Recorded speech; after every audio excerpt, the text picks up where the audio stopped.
நாம இவ்வளவு திட்டங்கள் செஞ்சிருக்கோமே, இவ்வளவு சாதனைகள் செஞ்சிருக்கோமே. யோசிச்சு பாருங்க, ஒன்றிய அரசு, ஒன்றிய பாஜக அரசு நமக்கு துணை நிக்குதா? நமக்கான திட்டங்கள் கொடுக்கறாங்களா? நமக்கு ஒன்றிய அரசு பட்ஜெட்ல தமிழ்நாட்டுக்குன்னு எந்த திட்டமும் கிடையாது. தமிழ்நாடுங்கிற பேரே பட்ஜெட்ல இல்ல. இப்படி தமிழ்நாடு தொடர்ந்து ஒன்றிய பாஜக அரசு புறக்கணிச்சிட்டு இருக்கு.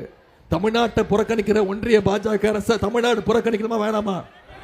விரட்டி அடிக்கணும். அதுக்கான தேதி தான் ஏப்ரல் 23. இன்னைக்கு தேதி 8. இன்னும் 15 நாட்கள் இருக்கு.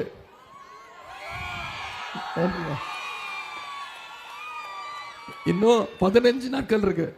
நான் அவங்க கிட்ட கேட்டுக்கொள்ளல, நீங்க அத்தனை பேரும் முடிவு பண்ணிட்டீங்க உதயசூரியன் சின்னத்துல வாக்களிக்கணும்னு.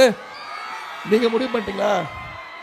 நீங்க முடிவு பண்ணிட்டீங்க. பத்தாது, உதயநிதி வந்தாரு, வாக்கு கேட்டாரு, திட்டங்களை சொன்னாரு, வாக்குறுதி கொடுத்திருக்கிறாரு, கிளம்பி போயிட்டாரு, கலைஞ்சு போயிட்டோம். அப்படி போகக்கூடாது.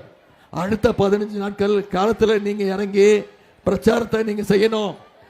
ஒவ்வொரு தெருவா, ஒவ்வொரு பகுதியா, ஒவ்வொரு வீடா, ஒவ்வொரு வாக்காளரா சந்திச்சு திமுகவோட திட்டம், நம்ம முதலமைச்சர் என்னென்ன திட்டங்கள் கொண்டு வந்திருக்கிறாரு, ஆட்சி அமைஞ்சா என்னென்ன திட்டங்கள் கொண்டு வருவோம், மீண்டும் அதிமுக பாஜக அடிமை கூட்டணி தமிழ்நாட்டுக்குள்ள நுழைஞ்சிருச்சுன்னா தமிழ்நாட்டை எவ்வளவு பின்னோக்கி இழுத்துப்படுவாங்கன்னு சொல்லி நீங்க பிரச்சாரம் பண்ணுவீங்களா? அப்படி பண்ணீங்கன்னா நிச்சயம் இந்த கொளத்தூர்ல நம்முடைய தலைவர் அவர்கள் 1 லட்சம் வாக்கு வித்தியாசத்துல நிச்சயம் ஜெயிப்பார். செஞ்சு காட்டுவீங்களா? உங்களை எல்லாம் அன்போடு கேட்கிறேன், பண்போடு கேட்கிறேன், பாசத்தோடு கேட்கிறேன், உரிமையோடு கேட்கிறேன், உங்க வீட்டு பிள்ளையாக இருந்து கேட்கிறேன், இன்னும் பெருமையா சொல்லணும்னா தலைவருடைய மகனாக இருந்து கேட்கிறேன், இன்னும் பெருமையா புகழ் பொறிப்போடு சொல்லணும்னா டாக்டர் கலைஞருடைய பேரனாக இருந்து கேட்கிறேன். உதயசூரியன் சின்னத்தில் நம்முடைய தலைவருக்கு வாக்களிச்சு மிகப்பெரிய வாக்கு வித்தியாசத்தில் ஜெயிக்க வச்சு அனுப்புங்க. தமிழ்நாடுடைய முதலமைச்சரை தேர்ந்தெடுக்க போற தொகுதி நம்ம கொளத்தூர்.